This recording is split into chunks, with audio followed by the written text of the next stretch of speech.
I'm Richard Morrill, and welcome back.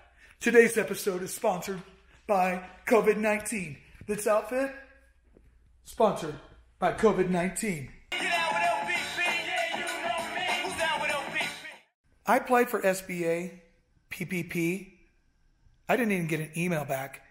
And I bank with Chase for the last 20 years.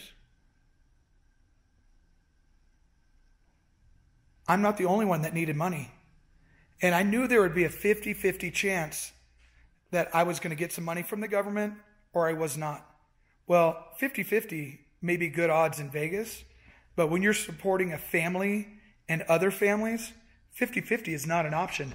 I needed 100% guarantee that I was going to make it through this. And those hair color kits that I've sold and the Kerastase, the Aveda, had kept me with one person on payroll, my rent, my internet, my electricity, everything paid for. I even ordered some pizza. Don't be jealous. That's where I got this beautiful body, eating all the pizza I wanted to, and Taco Bell. They know their formula. Oh no, world's going to come to an end. Well, without the customer, you wouldn't have a salon.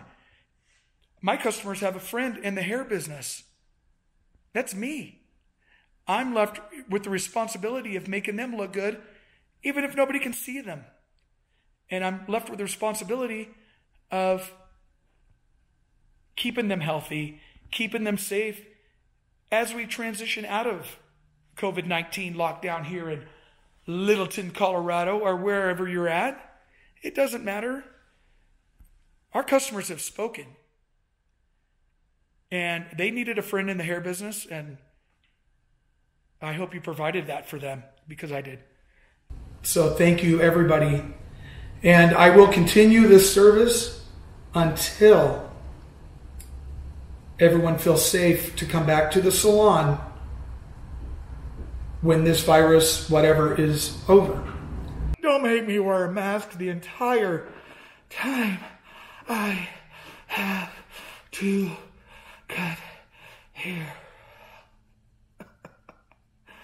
It's going to be so hard to do this, but you know what? Being out of business is even harder.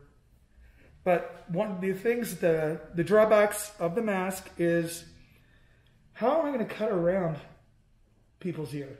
Am I going to scoop it out? Am I going to pull it down one side like this? Do this side? Reapply it? Do this side, cut this, you know, it's going to be a learning curve until we come out with something, you know, a little bit more unique. Maybe like my hat here. That's pretty unique. You know, it's not quite 6 feet, but you know, it's going to have to do. Any of you customers coming in for a hug or a kiss, I'm going to take you out like a pelican. It's going to be really up to the customer to come into the salon wearing their mask. Let me sanitize my station. Have your hands washed. And let's begin. And once I'm done with the consultation, feel free to take the mask off if you're comfortable. After the consultation for me, I will be probably trying to get some breath. You know, it gets hot wearing these. And did I say that already? It gets hot wearing these. Am I the only one? I don't think so. So, if you have any questions, comments, feel free to. I will do my best to answer them. I have literally thought of what I feel to be everything to keep my customers safe. And I can't stress it enough. Safe.